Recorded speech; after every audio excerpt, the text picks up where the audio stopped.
Plane makers need to answer to airlines' needs and analyze competitors' movements within key markets so as not to lose valuable market share, or also long-standing customers, who sometimes may look to switch allegiances. For Boeing, several of these things would occur in the lead-up to a formal decision to develop a new 737, building upon the NG's success in the market. The 737 MAX would be the result, but the journey to the aircraft and why it was released comes down to several pivotal factors that I will explore. Be sure to subscribe to the channel if you haven't already, it would really mean a lot. In the mid-2000s, Boeing began studying the development of a new aircraft to succeed the 737 offered. The company recognized the need to stay competitive and meet the evolving demands of the aviation market. And in this period, moving towards better efficiency was undoubtedly something of heightened focus.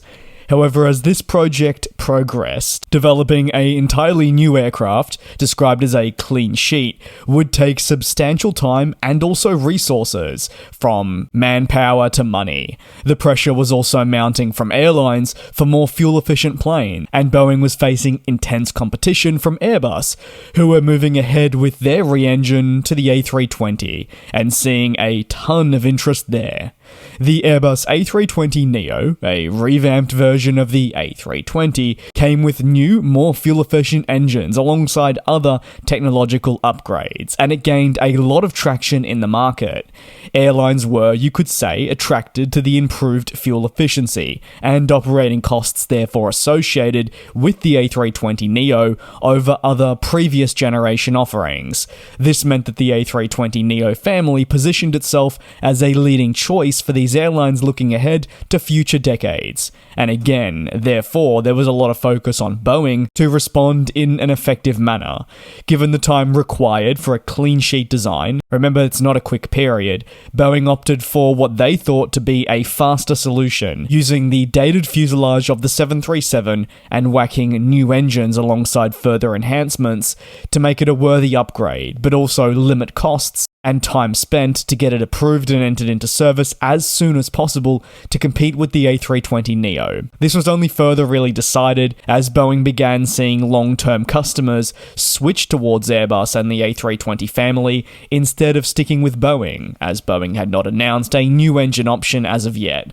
For fear of potentially losing more customers, and especially some that had been long-standing, Boeing really had to make a decision, which is precisely what they did. Boeing's decision to re-engine the 737 came, and involved incorporating new, more efficient CFM International LEAP 1B engines. This approach allowed Boeing to meet the demand for better fuel efficiency while leveraging the existing infrastructure of the 737NG. The company aimed to provide a competitive alternative to the A320neo with a model that had worked for so many decades in the past. As the saying can go, if it ain't broke, don't fix it. Meanwhile, Boeing would look to address the concerns of airlines increasingly favouring Airbus, who wanted a new generation 737 or a new generation single aisle from the plane maker. The re-engine strategy is something we've seen on numerous occasions now. It's not just with the 737 MAX. In fact, Airbus did it with the A320neo. They did it with their A330neo. Boeing did it with their 777X alongside further enhancements, and you get where I'm headed with that. It is a proven technique to improve on an existing type without needing to launch a clean sheet. And if the respective plane maker believes there is untapped potential in the design, well then why not proceed with it?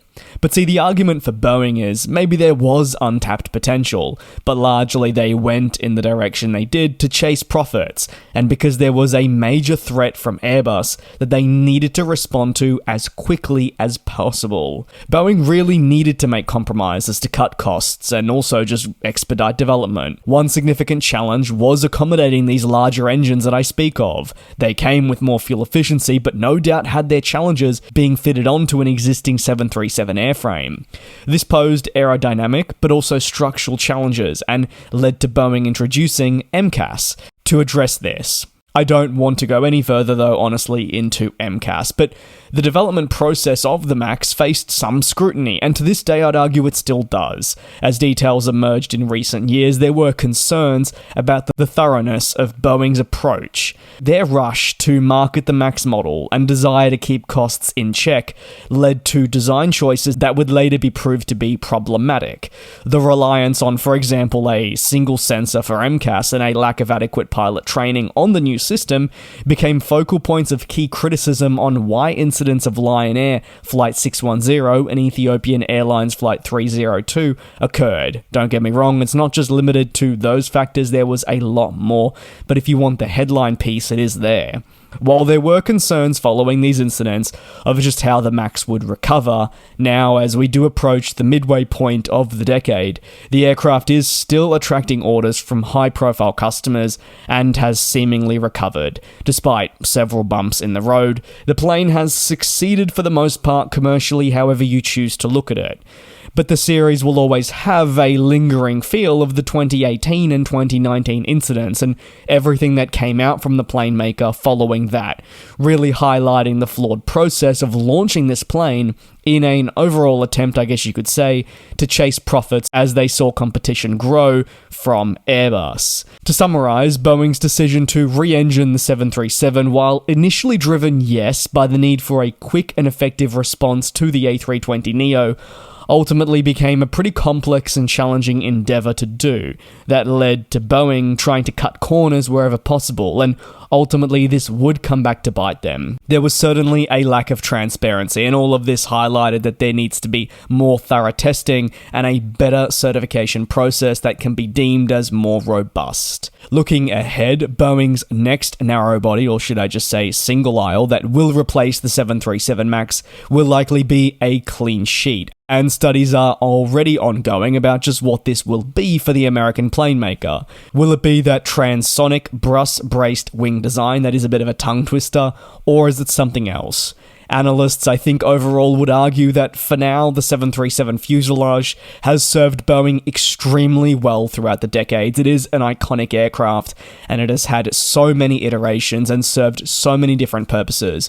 But it is time for something new, and I think I would also have to agree there.